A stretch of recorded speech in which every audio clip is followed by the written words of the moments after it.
squaring the circle. It's important that all those elements are there before a decision can be made.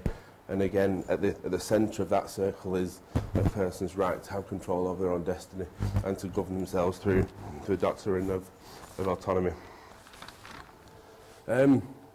Autonomy does have its weaknesses, which were highlighted numerous times yesterday. But some of the quick ones that I thought is a person's autonomy can be reduced because of the pain and suffering that they're in. It's proven that there's chemical changes within the brain that affect decision making, as well as the fact that if somebody's in pain, they just want whatever relief they can get at that point. People can act under duress or influence.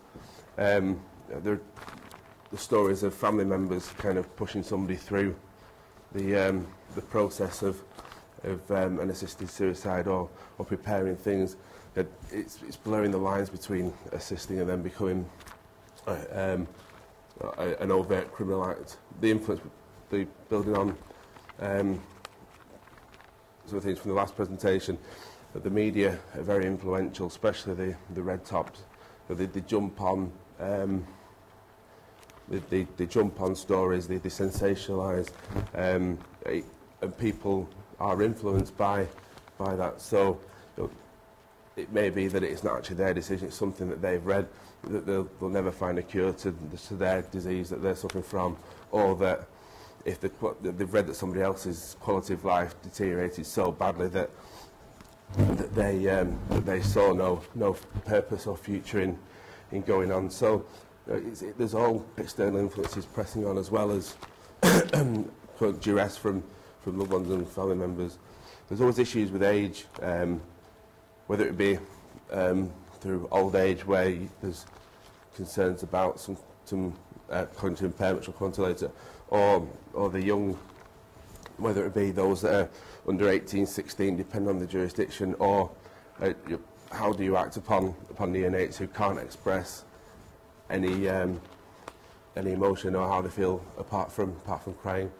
Medical conditions similar to pain and suffering really affect the way in which the mind works, and some people may look for a quick out when really if they sat down and thought about it for a long time, or on a good day, bad day symptom, on a good day they may see a future, may see a reason to fight, whereas on a bad day it may be just that they want to end it all.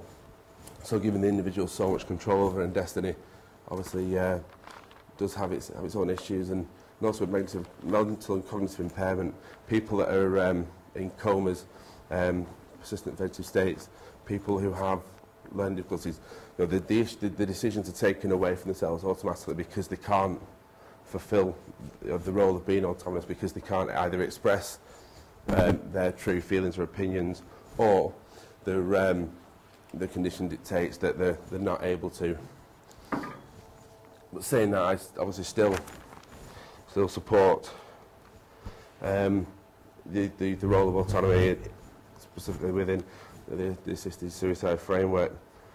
I'm a strong supporter that choice really should be up to the individual. We shouldn't be over-regulating for these things. I understand the issues of people walking into hospitals, emergency departments, into operating theatres demanding certain forms of treatment. But at the end of the day, I feel that the role of the individual cannot be lost on that. And I also believe that this extends to assisted suicide in end-of-life, degenerative type conditions, and those who wish to end their life due to an adverse change in their quality of life, such as the case of Daniel James, who was a young aspiring rugby union player in the West Midlands, who unfortunately was involved in a scrummage accident, and from there he made the decision that his quality of life had diminished so far that he wanted he wanted some assistance in his suicide. So his parents went over with him to Dignitas, and there he ended his life. His parents returned, and there was a lot of media furore about it, but in the end the DPP said that pursuing a prosecution wasn't in the public's interest.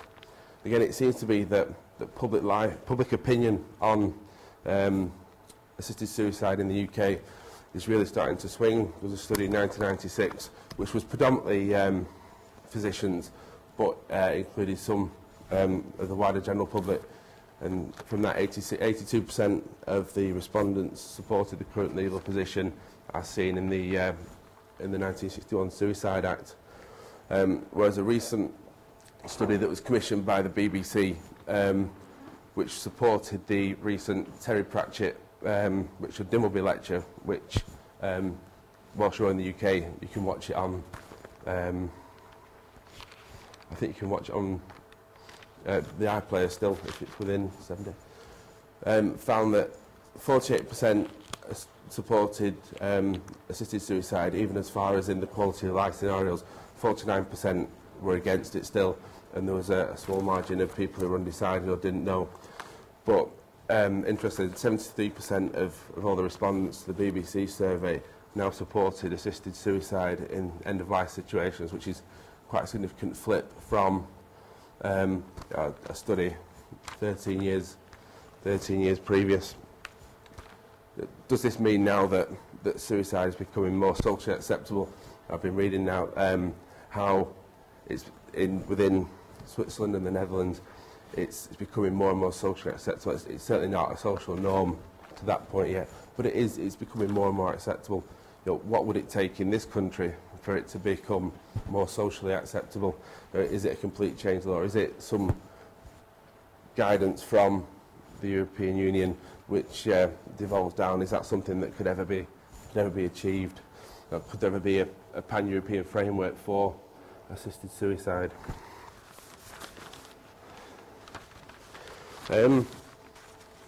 Really, in conclusion, there's a few, whether it be alarm bells or notes of caution with kind of what I'm proposing, or what I certainly support as an individual, is that, you know, I've started really from the principles approach.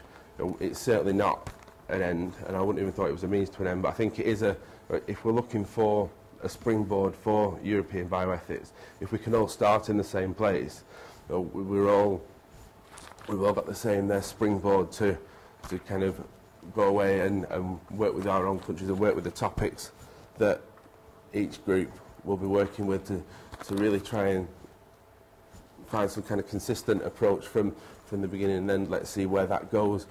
There's possibly a lot of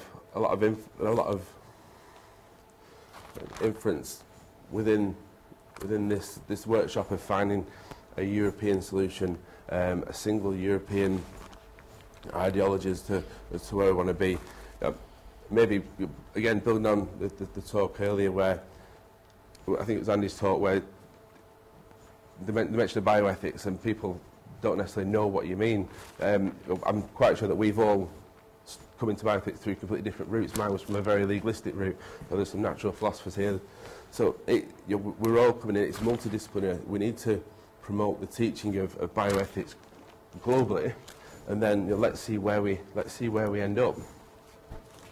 Because Europe's so large, there's a massive, wide geographical, philosophical, ethical plane that how many social, legal, ethical, theological theories and perspectives are being thrown into one mix at once. Can we ever truly agree on kind of a common perspective? And will we ever come up with a definition of what is European bioethics? Is it just bioethics undertaken by people in Europe? Is there really necessarily a true perspective? So I kind of, it was an all-out assault, a little bit scattergun, but for me, looking at through autonomy, there is certainly a strong place for autonomy within the European bioethical frameworks, and I would just like obviously to see that if we can build the critical questions, and let's ask the difficult questions, whether assisted suicide fits in well with things that Daniela was talking about yesterday, where we look at the family from beginning to end.